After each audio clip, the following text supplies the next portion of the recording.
আমাদের দেশে অটোরিকশা আর সাংবাদিক দিন দিন বাড়ছে, তাই অটোরিকশা ভাড়া পায় না আর সাংবাদিক খবর পায় না। কথাটা কেন বললাম? কারণ রিপন মিয়াকে তো আমরা কম বেশি সবাই চিনি। রিপন মিয়ার সাথে একটা ঘটনা ঘটেছে এবং রিপন মিয়া তার ফেসবুক পেজ থেকে সে বিষয়ে একটা লম্বা পোস্ট শেয়ার করেছে। রিপন মিয়া 2016 সাল থেকে ব্লগ করে। দীর্ঘ 9 বছরের এই যাত্রায় সে আজ সফল, কিন্তু সে তার বাবা মা ভাই বোন কাউকেই তার ব্লগে কখনো আনেনি। এমনকি সে কি বিবাহিত, তার কি বউ আছে কিনা সে বিষয়ে কিন্তু আমরা কেউ জানি না। যেখানে রিপন মিয়া নিজের ভিডিও ভাইরাল করার জন্য কখনো তার মা বোন কিংবা পরিবারের কাউকেই ক্যামেরার সামনে আনে না, সেখানে বাংলাদেশের সাংবাদিক নামক কিছু সাংঘাতিক তার বাড়িতে গিয়ে লুকিয়ে তার পরিবারের মেম্বারদের ইন্টারভিউ নিচ্ছে নিজেরা ভাইরাল হওয়ার জন্য।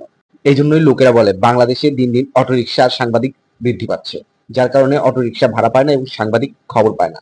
সাংবাদিকরা খবরের অভাবে যা তা খবর প্রচার করে। প্রতিটা ব্যক্তির একটা ব্যক্তি স্বাধীনতা আছে। অভ্যন্তরীণ জীবনে সে কেমন সেটা আমাদের জানা জরুরি না। এটাই বাস্তব। I love you.